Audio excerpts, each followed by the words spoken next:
तो इमाम हुसैन अलैहिस्सलाम का कातिल सिर्फ एक नहीं, कातिलाने हुसैन ज्यादा हैं।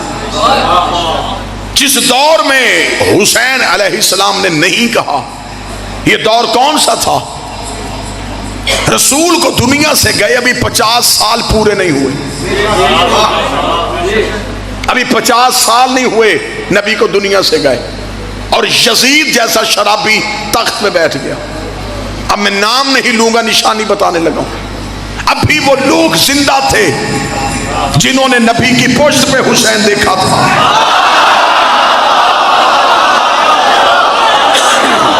मेरा ख्याल है कि अब मुझे नाम लेने की जरूरत नहीं। अभी वो लोग जिंदा थे जिन्होंने ईद वाले दिन नबी के कांधों पे हुसैन देखा। अभी वो लोग जिंदा थे जिन्होंने नबी की जुबान से हुसैन और मिन्नी वाली हदीस सुनी थी। जब वो लोग जिंदा थे तो उन्होंने हुसैन का साथ क्यों नहीं दिया? अगर आज मौलवी कहे दिया था, मुझे 72 में दिखा।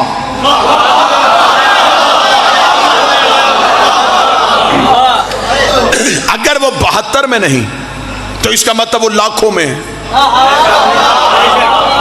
तो इसका मतलब उन्होंने बैत कर ली थी, वोट दे दिया था यजीद को। आज सिर्फ यजीद क्योंकि बद किरदार था, आज मौलवी ने सारा ही गुनाह उसके खाते में डाल दिया कि चले लानत तो होनी है, इस अकेले पे हो। अकेले से कत्ले हुसैन का एतराफ करवाया गया, यजीद अकेला मुलव्वस नहीं। मेरा ख्याल है इससे बेहतर जुमला है कि बिला वो मैं इस्तेमाल नहीं कर सकता जो इस्तेलाह मैं अब इस्तेमाल करने लगा हूं। यजीद आजाद उम्मीदवार नहीं था, पार्टी के टिकट पे था।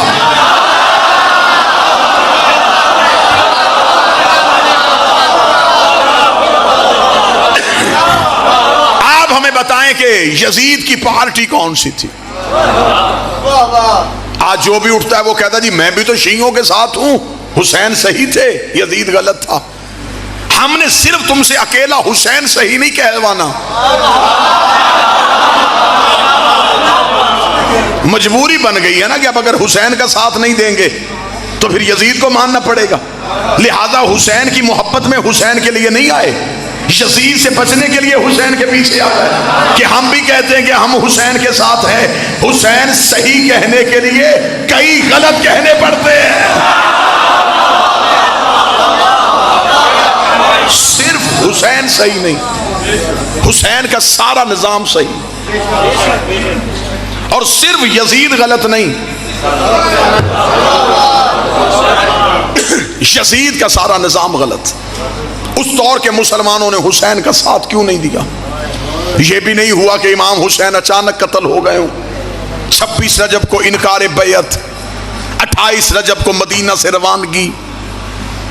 चल 26 को हुसैन का साथ नहीं दिया, 28 को हुसैन के साथ मदीना छोड़ देते। मदीना नहीं छोड़ा, 6 माह हुसैन मक्का में बैठे रहे। मुसलमान हुसैन के पीछे मक्का क्यों नहीं आए?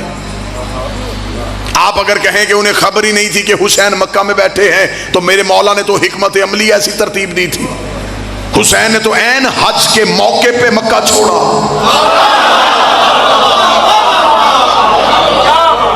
जो हज पढ़ने के लिए आए थे, क्या उन्होंने हुसैन नहीं देखा? मेरे अहले सुन्नत भाइयों के एक बहुत बड़े खतीब थे, नाम उनका मौलाना कौसर नियाजी था। वो हमेशा अपने लोगों में मज़हब अहले बैत की भरपूर तबलीग करते थे। लाहौर में एक कॉन्फ्रेंस में उन्होंने सारी गुफ्तगू यौम हुसैन पे की।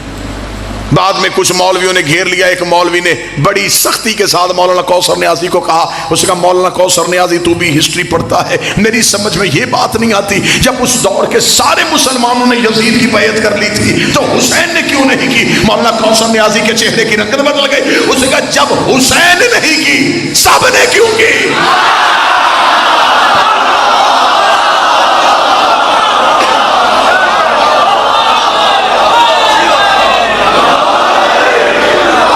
जब इमाम हुसैन ने बैयत नहीं की,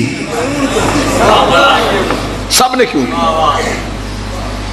उस दौर के मुसलमानों ने हुसैन का साथ क्यों नहीं दिया? ये हमारी मजलिसें, ये हमारे जुलूस उस एहतजाज पे है। इससे बेहतर मेरा ख्याल है कत्ल हुसैन पे इनकवारी का मैं जुमला नहीं पढ़ सकता जो मैं पढ़ने लगा हूं। इमाम हुसैन अलैहिस्सलाम के लड़ने का अंदाज हर इमाम से निराला था।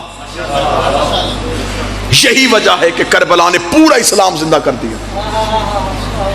कैसे जिंदा किया? इमाम हुसैन अलैहिस्सलाम से पहले 4 कत्ल सैयदों के मदीने में हुए थे।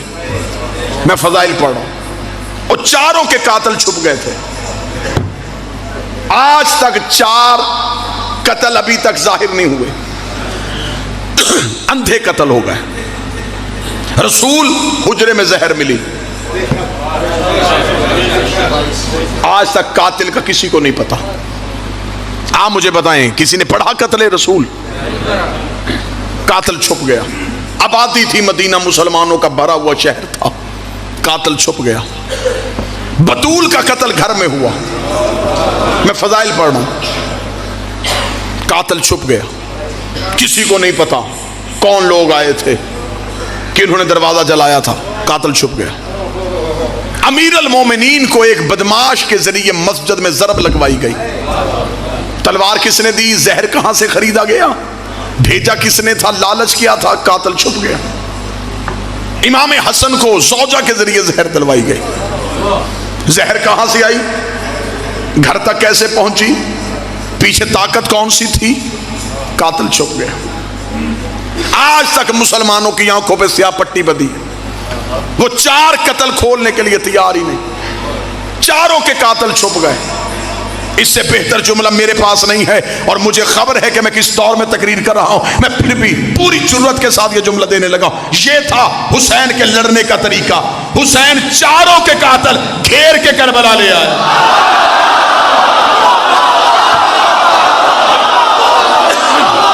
अब बोलो जो हुसैन पे बोल सकते हो।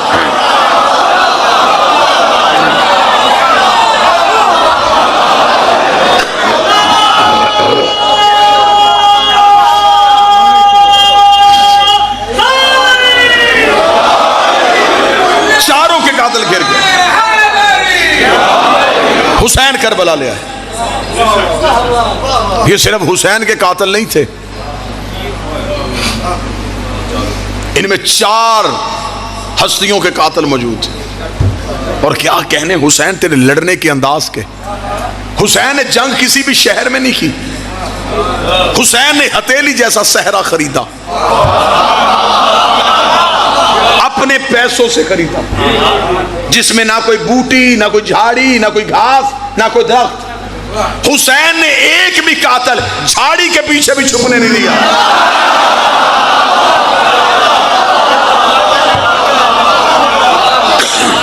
हुसैन मक्का नहीं रुके, ना हुसैन पहाड़ों में लड़े, ना शहर में। हुसैन ने यूं हथेली जैसा सहरा खरीदा, लकोदक सहरा। लोग समझते थे कि ये हुसैन को घेर के ला रहे हैं, जबकि हुसैन इन्हें घेर के करबला ले आए। हुसैन ने यूं आंखों के सामने खड़े किए। 7 दिन तक हुसैन ने वहां खड़े रखे। 10 मुहर्रम हुसैन ने बिल्कुल एक तवील दिन का इंतजार किया।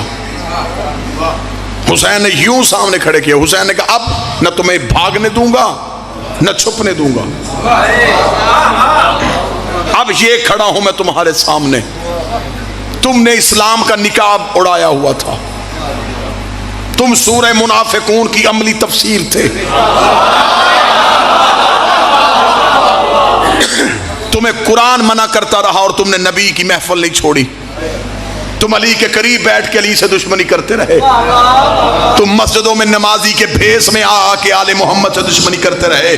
हुसैन ने सामने खड़े करके कहा अब मैं इधर खड़ा हूं, अब मुझे छोड़ के नमाज पढ़ के दिखाओ।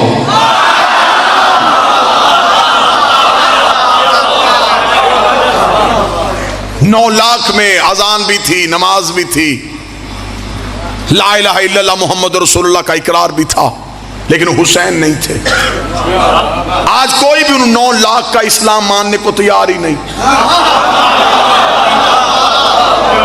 इधर 72 में भूख प्यास। लेकिन क्या कहने, अगर उधर दुश्मन से इंतकाम भी निराला लिया है तो अपनों को नवाजा भी बड़े निराले तरीके से है। हुसैन ने दुश्मन भी बड़े तरीके से मारा है और अपनों को अजीम भी बड़े तरीके से किया है। जो हुसैन के पीछे आए थे, कोई किसी कबीले का था, कोई किसी कबीले का था, कोई किसी कबीले का था, कोई सरदार था, कोई गुलाम था, कोई बूढ़ा था, कोई जवान था, लेकिन हुसैन के इंदाज का हुसैन ने उनको कैसे नवाजा। हुसैन ने कहा मेरे नाना के पास जितने बैठे थे वो सारे रजी अल्लाह बने थे। हुसैन ने अपने साथियों में से एक भी रजी अल्लाह नहीं किया। और भी अलैहिस्सलाम, सुहैर भी अलैहिस्सलाम, सुहैर भी।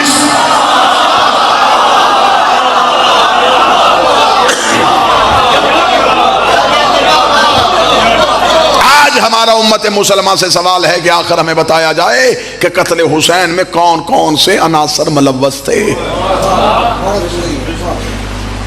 आप ये ना समझे कि शियों का इमाम है, आपके नबी का बेटा भी तो है ना,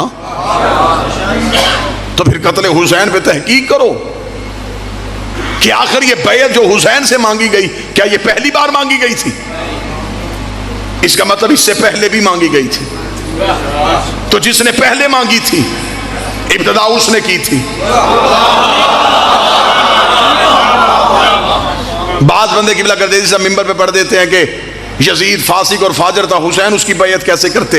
यजीद तहज्जुद गुजार भी होता, हुसैन फिर भी बैयत ना करते।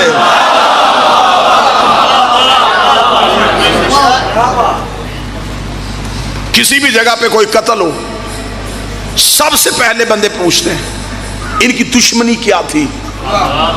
ऐसा ही है, कहीं भी आपको पता चले किसी जगह पे कत्ल हो गया, पहला सवाल करेंगे दुश्मनी क्या था, जाती रंजिश थी या खानदानी दुश्मनी थी। मेरा सुन्नी भाई कत्ल हुसैन पे यही सोच ले कि जाती रंजिश थी या खानदानी दुश्मनी थी। जब तू किताब खोलेगा तो फिर तुझे तारीख बताएगी, ये जाती रंजिश नहीं थी। यजीद के बाप की हुसैन के बाप से लड़ाई हुई थी। इसका मतलब है कत्ले हुसैन की जड़ तो पीछे जा रही है। यजीद के बाप ने लड़ाई की है हुसैन के बाप से। मुअर्रिख ने आंखें बंद कर ली, उसे कहा दोनों तरफ बड़े लोग थे, मैं फैसला नहीं कर सकता, खिताए इज्तिहादी का लफ्ज इस्तेमाल कर सकता हूं लेकिन ये नहीं बता सकता कि गलत कौन था। और उसने नबी की हदीस की नस भी छोड़ दी कि हक अली के साथ है। और किबला तशरीफ फरमाए, नबी ने सिर्फ इतनी हदीस नहीं कही थी कि हक अली के साथ, अली हक के साथ है, साथ नबी ने दुआ भी की थी, मेरे अल्लाह हक को उधर मोड़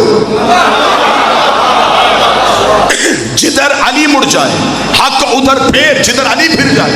ये नहीं कहा था कि अली को उधर फेर जिधर हक मिल जाए। अब ये नहीं देखना हक कहां है, पहले ये देखना है अली कहां।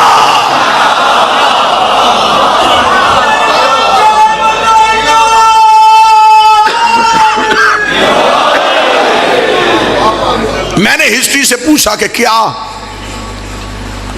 हुसैन के बाप और यजीद के बाप की दुश्मनी सिर्फ इनकी थी या इससे पीछे भी है? मुअर्रिख के माथे पे शर्मिंदगी का पसीना आ गया। कत्ले हुसैन की जड़ देखो कहां जा रही है। फिर मुअर्रिख ने हमें बताया कि हकीकत यह है यजीद का दादा हुसैन के दादे का मुखालिफ था।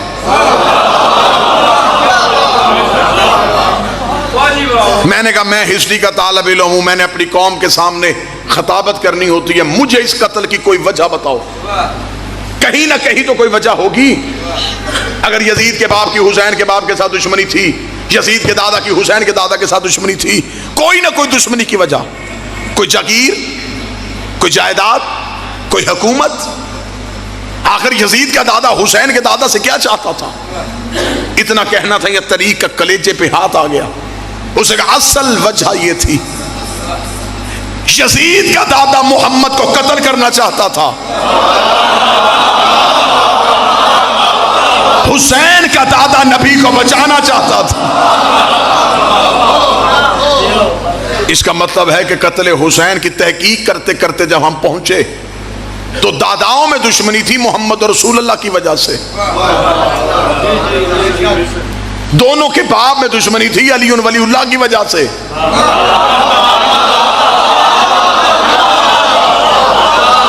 हुसैन करबला में मोहम्मद रसूलुल्लाह के दुश्मन भी ले आया। बैठा है कोई बंदा मेहनत सुनने वाला, अली वलीउल्लाह के दुश्मन भी ले आया। एक लम्हे में हुसैन को 6 घंटे लगे 70 साल के मुनाफिक को इस्लाम से बाहर निकालने के लिए।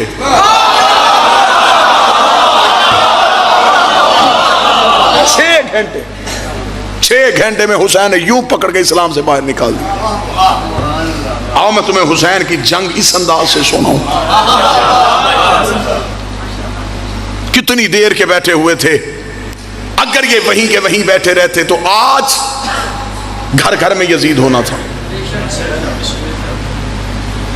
हुसैन ने यूं इस्लाम से बाहर निकाले, चेहरों से नकाब उठाए। आज मौलवी कहता वो 9 लाख कलमा पढ़ते थे लेकिन मुसलमान नहीं थे। यही तो हम आज तक कह रहे हैं कि हर कलमा पढ़ने वाला मुसलमान नहीं था।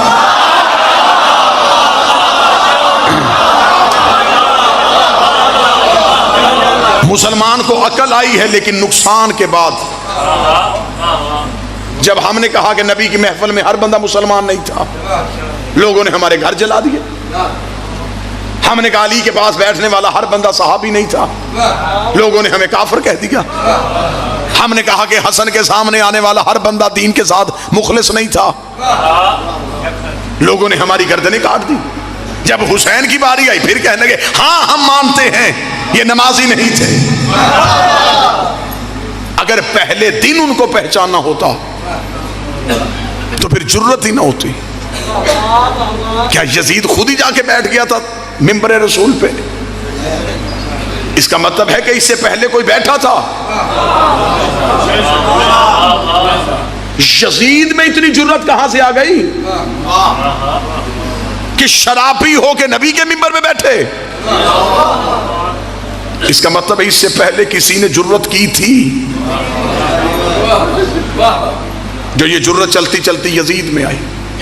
और यही वजह थी इमाम हुसैन अलैहिस्सलाम से जब वलीद के दरबार में कहा गया था हुसैन आप यजीद की बैयत करेंगे? हुसैन ने मुस्कुरा के कहा उसे कह दो मैं अली का बेटा हूं।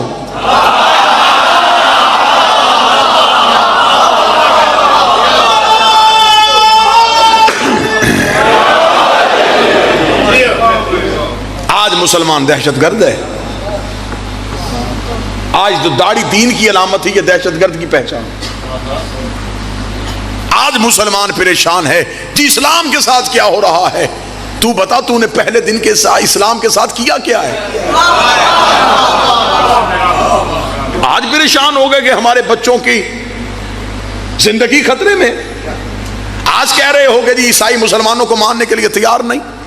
वो कैसे माने? जितने लुटेरे थे तुमने सारे इस्लाम के हीरो बनाए।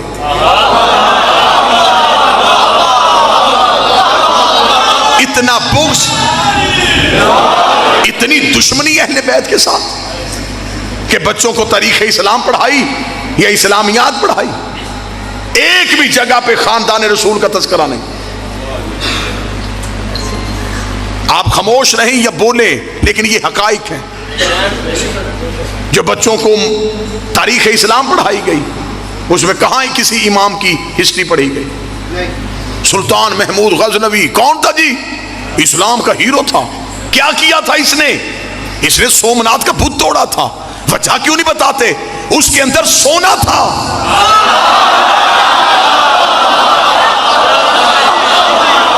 बुत शिकन होता तो पहले शहर के तोड़ के आता।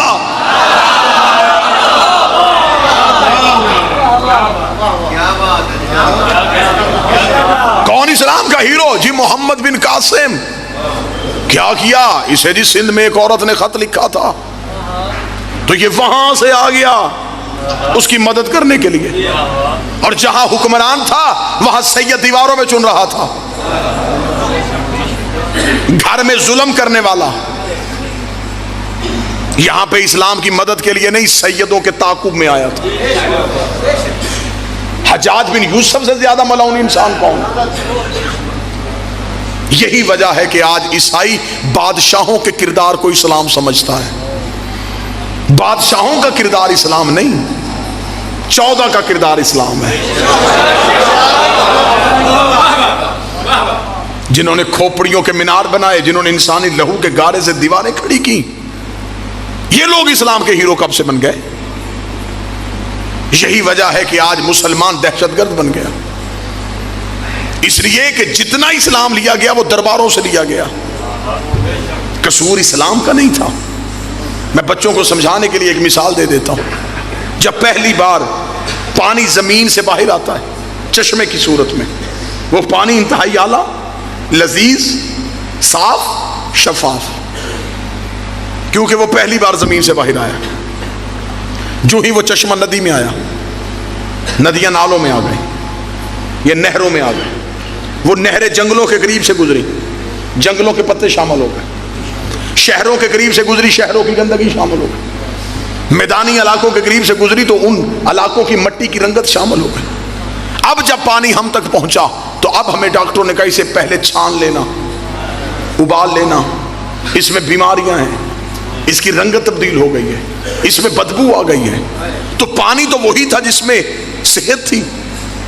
अब मैं सतर पढ़ने लगा हूं, जिसे मौजू याद है वो समझ आएगा। कसूर पानी का नहीं, रस्तों ने पानी का असर बदल दिया।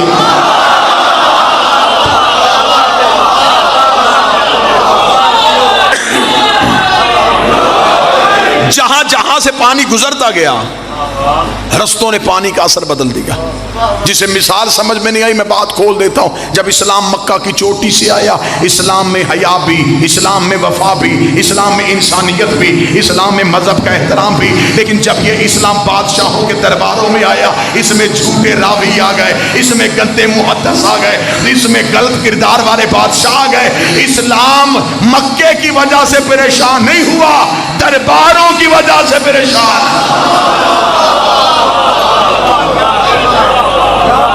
और बच्चों को तारीख इस्लाम में क्या पढ़ाया गया? अरूज इस्लाम, ज़वाल इस्लाम। मेरी समझ में आज तक ये लफ्ज ही नहीं आया कि वो कौन सा इस्लाम है जिसे ज़वाल आया था। पढ़े लिखे अहबाब तशरीफ फरमा है, सारी दुनिया भी अल्लाह को छोड़ दे, अल्लाह की जात को कोई फर्क पड़ता है? बंदे इस्लाम ना लेके आते तो इस्लाम को ज़वाल किस चीज का था? जब इस्लाम को ज़वाल है ही नहीं तो फिर मोर्रख ने क्यों लिखा ज़वाल इस्लाम? मैं वजह पढ़ देता हूं। बादशाह जंग जीत के आया, इन्होंने अरूज इस्लाम लिख दिया। बादशाह कहीं से जंग हार के आया, इन्होंने ज़वाल इस्लाम लिख दिया। एक छुरी डॉक्टर के हाथ में होती है, वही डाकू के हाथ में होती है। डाकू चलाता है जिंदगी छीनने के लिए, डॉक्टर चलाता है जिंदगी बचाने के लिए।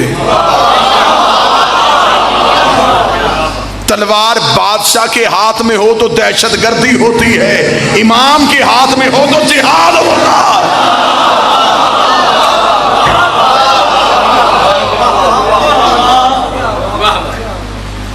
हमें फख्र है कि हम हैं इमामत के दरवाजे पे बैठे हुए। हमने दीन गदीर से लिया है, हम मुतमईन हैं।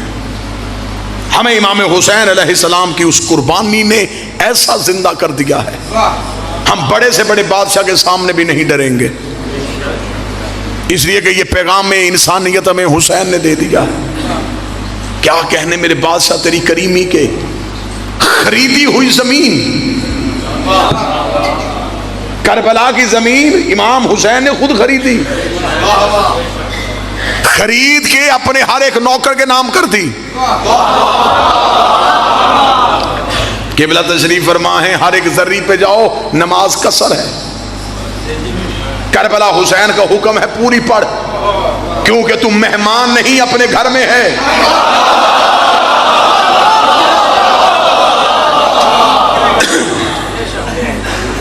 अभी आ रहे हैं लोग अरबैन से वापस, सरों पे कुरान रख के पूछना कितनी बड़ी करीमी हुसैन की जिंदा देख के आए हैं। आज भी हुसैन की जिंदा मौजे हैं। 70 लाख की आबादी का शहर, हुसैन कभी 3 करोड़ बुलाता है। कभी 4 करोड़ बुलाता है, कभी 5 करोड़ बुलाता है। मैंने मौला हुसैन के हरम में बैठ के काल में दीन के दर्स में जुमला सुना था। उन्होंने कहा था जैसे जैसे हुसैन के मेहमान आते जाते हैं, हुसैन करबला को खोलता जाता है।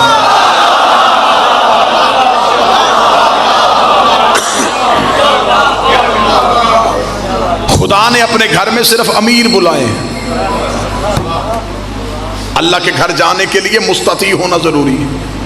साहब इस्तात हो तो आना, मकरूज हो ना आना, बेटी ब्याहने वाली है ना आना, मजदूर हो ना आना। अमीर खुश खुश मक्के की तरफ चल पड़े, गरीब सहम गया कि अब मैं कहाँ जाऊंगा। हुसैन के करम ने अंगड़ाई ली। हुसैन ने कहा तू गरीब है, कर्जा लेके करबला वापस हुसैन करेगा,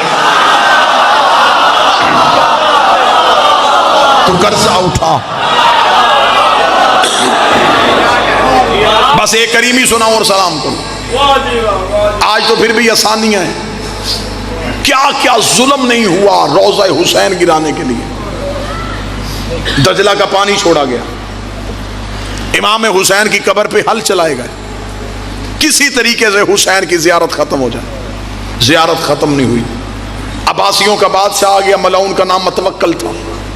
इसने आते ही कहा, इसने कहा मेरा एक ही एजेंडा है हुकूमत करने का, मैंने अपने दौरे हुकूमत में हुसैन की जियारत बंद करवानी। इसने अपने दौरे हुकूमत में पहला हुक्मनामा नाफज किया। इसने कहा जो करबला हुसैन की जियारत के लिए जाएगा, इतना टैक्स लगा दो, इतनी महंगी कर दो करबला की जियारत कि कोई जा ही ना सके। इसने कानून बना दिया, कानून नाफज हो गया, जो करबला जाएगा वो टैक्स देगा। अगले दिन अब्बासी बादशाह के आंखें फटी की फटी रह गई कि इसके शहर की सबसे गरीब औरत सबसे पहले आ गई।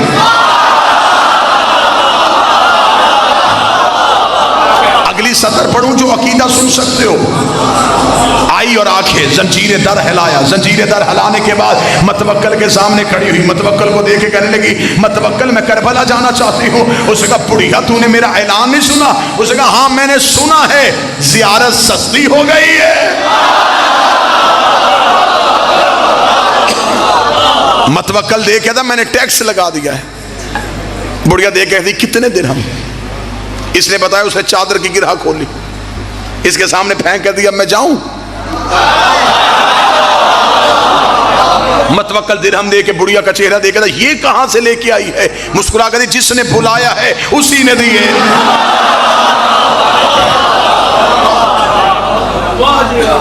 मतवक्कल ने कहा मैं कानून बदल देता हूं। हुसैन ने करम बदला, मैं कानून बदलता हूं। उसने कहा नहीं, पैसों के साथ हुसैन की जियारत नहीं। जो जियारत हुसैन के लिए जाएगा वो अपना एक हाथ कटवाएगा। अब मैं देखूंगा हाथ दे के हुसैन की जियारत को कौन जाता है।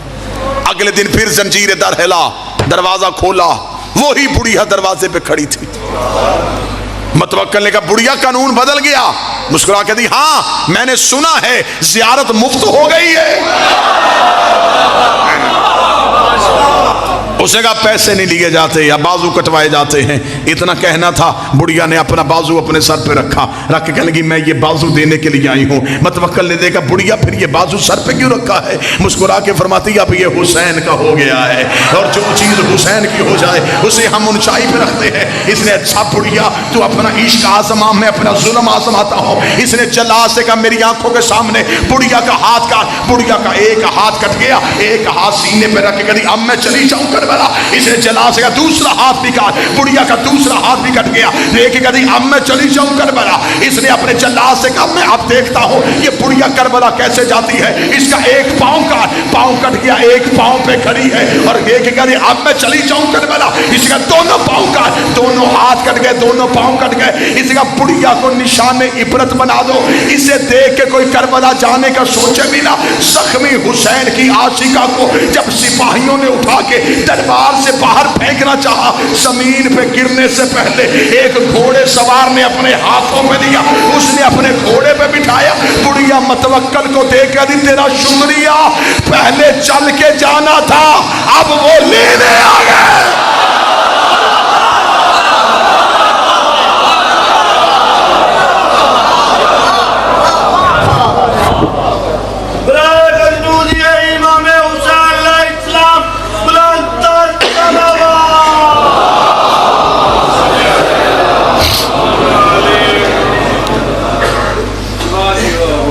जिंदा रहो तो हुसैन की मोहब्बत में, ये मरने के बाद भी मरने नहीं देते।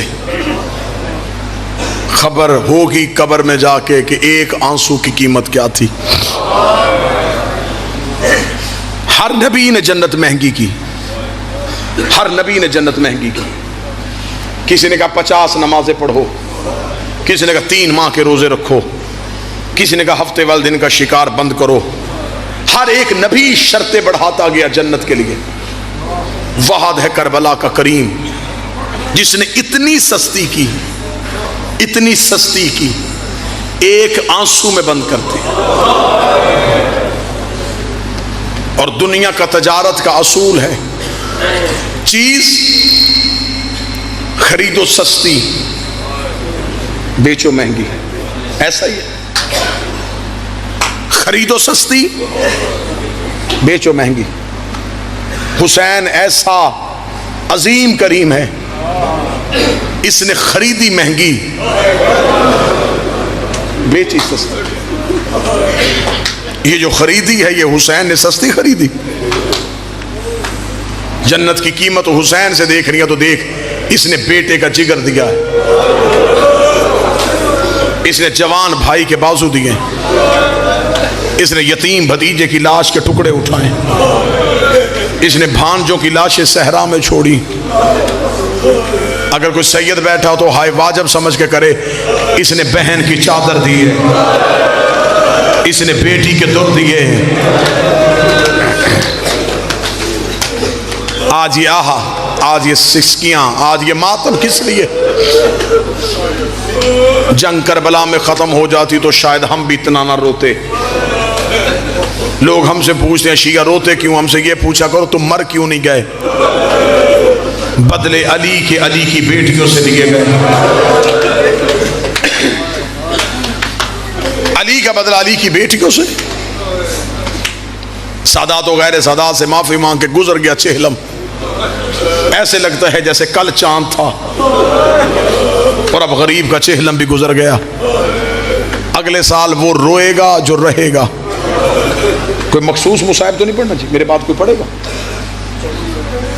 है ना जी? ठीक, बस दर्द के 2 कुरान से 2 आयतें पढ़ूं और आपको सलाम करूं। सादा तो गैर सदा से माफी मांग के लोग कहते हैं हुसैन का मुहर्रम खत्म, ज़ैनब का मुहर्रम शुरू। ज़ैनब का मुहर्रम ही हुसैन का मुहर्रम था। जो ऊंट पे बैठी थी वो इतनी मुश्किल पे नहीं थी, जो नेज़े की नोक पे था वो बार बार आंखें बंद कर रहा था। अली की बेटी रो के कहती मैंने 70 कदम पे तेरा कत्ल देखा, तो बहन का चलना देख। सादात वगैरह सादात से माफी मांग के मैं जुमला पढ़ूंगा। किसी जाकर, किसी खतीब, किसी आलम में ये जुर्रत ही नहीं हुई कि वो पढ़े कि शाम के बाजार में क्या हुआ था। मुझे बादशाह हुसैन की इज्जत की कसम है, एक आध रवायत हम पढ़ दें तो लोग हमें गाड़ी तक छोड़ने जाते हुए मिन्नतें करते हैं, खुदा का वास्ता ऐसा मुसाहिब न पढ़ा करो। मुझे बादशाह हुसैन की कसम है, अगर बाजार शाम पढ़ दिया जाए तो मजमे से बंदे नहीं जनाजे उठे। अगर बता दिया जाए कि अली की बेटी कैसे गुजरी थी, मैं अगला जुमला पढ़ूंगा जहां सैयद बैठा वहां से हाय की आवाज आएगी। मैं एक इशारा कर देता हूं कि बाजार शाम कितना मुश्किल था। जवान मातमियों के लिए इशारा करने लगा, जिस सज्जाद ने अकबर की पर्ची बर्दाश्त कर ली थी, कुछ ना कुछ तो शाम में हुआ है ना जो उसका जिगर फट गया।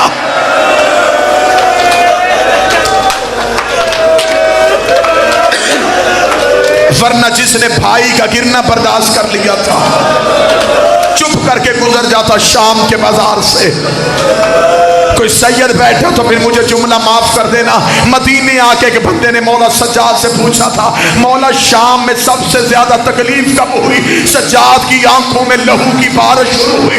रोकेगा मेरा जिगर उस वक्त फट गया था जब पिछले बदमाश रुक नहीं रहे थे और अगले रास्ता नहीं दे रहे। पीछे वाले बदमाश रुक नहीं रहे थे, अगले बदमाश रास्ता नहीं दे रहे थे। मौला सजाद कह दे ये वही वक्त था जब मेरी माँ जमीन पे बैठ गई, रो के कहती है सजाद अब मुझसे चला नहीं जा रहा। सजाद बाजार में भीड़ ज्यादा हो गई। हम भी बहने बेटियां लेके खरीदारी के लिए रिश्तेदारों के घर जाने के लिए निकलते हैं। जिसके साथ पर्दादार हो, पर्देदार पीछे चलती है। घर का मर्द, भाई, बाप, बेटा आगे चलता है। आगे रश हो, साथ हो तुम्हारे पर्दादार, तो जो साथ मर्द आया वो ऊंची आवाज नहीं देता, वो आगे वालों को हाथ लगाता है रास्ता बनाने के लिए। जो आगे खड़ा वो पीछे मुड़ के देखता, जब देखता इसके साथ पर्दादार है वो फौरन नजरें झुका के रास्ता दे देता है। हमेशा पर्देदार के लिए रास्ता बनाने के लिए आगे चलना पड़ता है, हाथ के साथ रास्ता बनाना पड़ता है। अल्लाह जाने तुम में से कोई रोएगा या चीख मारेगा।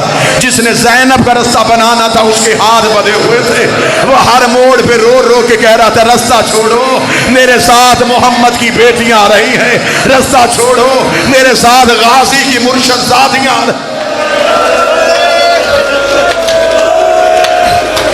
सर पे कुरान रख के मुझे बताओ दिया किसी ने रास्ता? मैं गैर सैयद हूं, मैं बाजार शाम नहीं पढ़ सकता। सिर्फ ज्यादा से ज्यादा 2 मिनट में एक रवायत पढ़ के सलाम करने लगा, लेकिन उस रवायत को सुनने से पहले हर सैयद भी माफ करे, हर जंजीर सन मातमी भी माफ करे। कैसे गुजरी अली की बेटी। बाजार शाम का एक ही मंजर पढ़ने लगा।